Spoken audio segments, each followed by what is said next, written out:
माधवपुर नाम का एक छोटा सा गांव था। वहाँ एक लकड़हारा रहता था। वो लकड़ियाँ काट कर अपना जीवन बसर करता था। एक दिन वो कुछ लकड़ियाँ काटने एक पेड़ पर चढ़ा। पेड़ पर वो काफी ऊंचाई पर चढ़ चुका था। अचानक उसका पैर फिसला और वो जमीन पर धम से गिरा। जमीन पर गिरते ही उसकी मृत्यु हो जाती है और वहाँ कुछ लोग जमा हो जाते हैं। अरे ये तो हरिया लकड़हारा है, ये नीचे कैसे गिरा? जरा देखो तो ठीक है या नहीं। अरे कल्लू भाई, इसका तो बहुत खून बह रहा है। मुझे तो खून से बहुत डर लगता है। मैं नहीं देख सकता, आप ही देखो भाई। फिर कल्लू देखता है।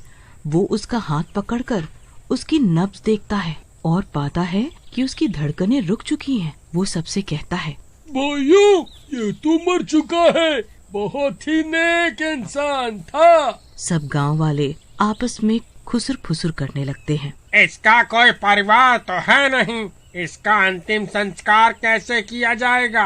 भाई, ये तो गांव को ही अपना परिवार मानता था। हम सभी को इसका अंतिम संस्कार करना होगा, तभी इसकी आत्मा को शांति मिलेगी।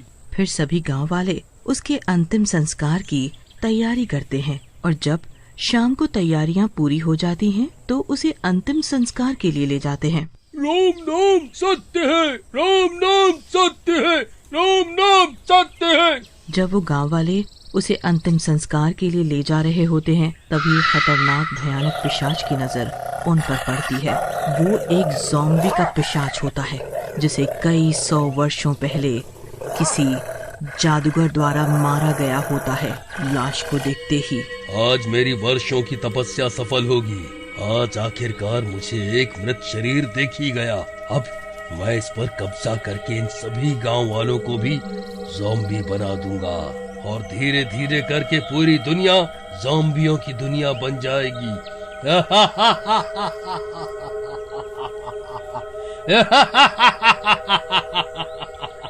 तभी वो ज़ॉम्बी हरिया के शरीर में घुस जाता है और उसके घुसते ही हरिया के शरीर में जान आ जाती है और वो खुद को छुड़ाने के लिए हिलने लग जाता है। छोड़ दो मुझे, छोड़ दो मुझे। अरे ये कैसी आवाज थी? कहीं मेरे कान बज तो नहीं रहे? भाई, क्या तुमने भी वही सुना जो मैंने? हाँ भाई, लाश में से आवाज आ रही है। चलो इसे एक बार नीचे रख के देखते हैं, क्या ये सच है या बस हमारा वहम। फिर जैसे ही वो लोग उसे नीचे रखते हैं, तेज हवाएं चलने लगती हैं और हर तरफ से डरावनी डरावनी आवाजें आने लगती हैं, मानो कई सारे जंगली जानवर आ गए हों।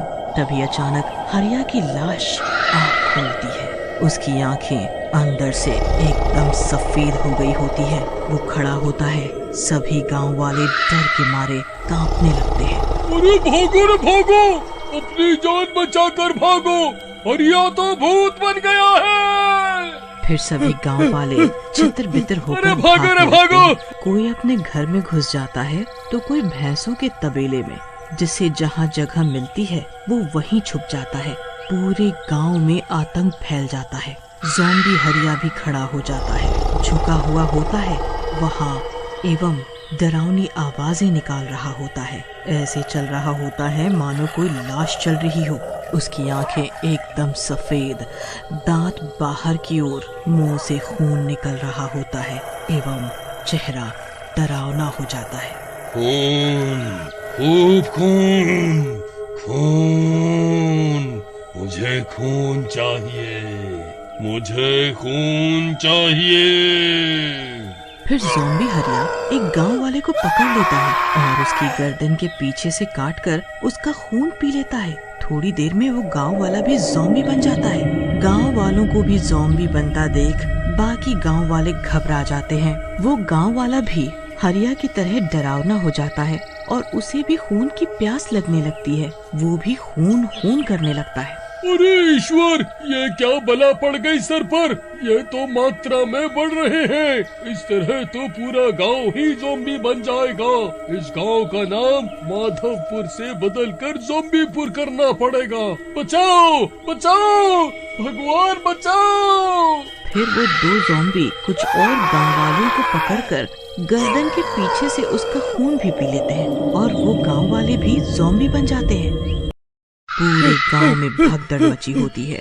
कुछ गांव वाले ज़ॉम्बियों का मुकाबला करने के लिए पत्थर, डंडे, बंदूकें लेकर उनका सामना करने जाते हैं, लेकिन ज़ॉम्बियों के ऊपर इन सभी चीजों का असर नहीं पड़ता, बल्कि वो उन गांव वालों का खून पीकर उनको भी ज़ॉम्बी बनाए जा रहे थे। फिर इसी तरह रात होने को आती है। लगभग आधा गांव ज़ॉम्बी बन गया होता है। वो सभी जिंदा इंसानों के पीछे पड़े होते हैं। सभी के मुंह से एक ही आवाज आ रही होती है, खून, खून,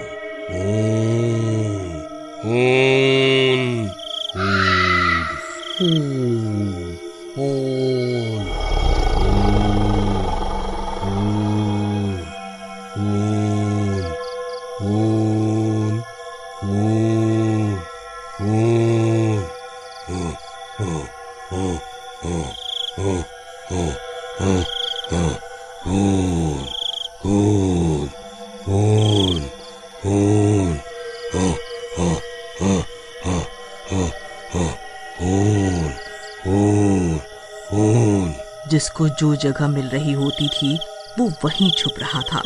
भाई मटरू, लगता है ये ज़ॉम्बी हमें भी ज़ॉम्बी बना के ही छोड़ेंगे। हे ईश्वर, हमें कौन से पापों की सजा मिल रही है? भाई, हमें हिम्मत नहीं हारनी चाहिए। हम सभी गांव वालों को एक जगह एकत्रित होना चाहिए और समाधान ढूंढना चाहिए इस समस्या का। तभी रात हो जाती है और पूर्णिमा का चांद निकल जाता है। चांद का प्रकाश पड़ते ही ज़ॉम्बियों के शरीर से खून निकलने लगता है और वो तड़पने लगते हैं। ये चांद आज कैसे निकला? इसकी रोशनी में तो हम खड़े ही नहीं हो सकते। सभी ज़ॉम्बी छुप जाओ, हम कल इन गांव वालों से अपनी प्यास बुझाएंगे। फिर वो सब ज़ॉम्बी बचने के लिए सीवर लाइन के ढक्कन खोलकर उसमें घुस जाते हैं और ऊपर से ढक्कन बंद कर लेते हैं, जिससे वो चांद के प्रकाश में न जले। उन सब ज़ॉम्बियों के छुपते ही सभी एक जगह एक छत पर एकत्रित हो जाते हैं। देखा भाइयों, इन ज़ॉम्बियों का तोड़ मिल गया। ये सब चांद में खड़े नहीं हो पाते हैं।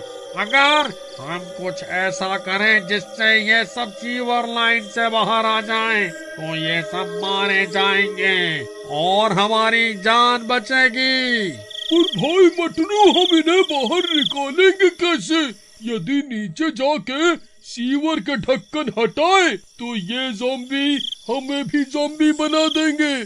फिर मटरू को एक तरकीब सूझती है। वो कहता है, पास ही बिल्डिंग निर्माण का काम हो रहा है, क्यों न हम उससे क्रेन ले आए और सभी ढक्कनों को उसकी जंजीर से फंसाकर खोल दें और फिर खुले ढक्कनों पे पटाखे जला के फेंक दें, जिससे ज़ॉम्बी डर के बाहर निकलें और चांद के प्रकाश में मर जाएं। पर भाई मटरू, ये साहसिक काम करेगा कौन? भला कौन अपनी जान खतरे में डालेगा? सभी एक दूसरे की शक्ल देखने लगते हैं, पर नीचे उतरने को कोई राजी नहीं होता। फिर लगता है मुझे ही जाना होगा। मैं अपने गांव वाले भाइयों के बलिदान के लिए यह खतरा जरूर मोल लूंगा। फिर मटरू जाके पास की क्रेन और बहुत सारे पटाखे ले आता है और क्रेन की जंजीरें सीवर के ढक्कन में बांध देता है और गांव वालों से बोलता है, जैसे ही मैं ढक्कन को ऊपर उठाऊं, तुम ये पटाखे की लड़ियां जलाकर सीवर में फेंक देना। ठीक है। फिर मटरू क्रेन में बैठकर जंजीर खींचने का बटन दबाता है और सभी गांव वाले पटाखे की लड़ियां जलाकर सभी गड्ढों में फेंक देते हैं। पटाखों की आवाज से ज़ॉम्बी डर जाते हैं और बचने के लिए बाहर निकल जाते हैं। और जैसे ही वो बाहर निकलते हैं, चांद के प्रकाश में आते ही वो कमजोर हो जाते हैं, गिर जाते हैं।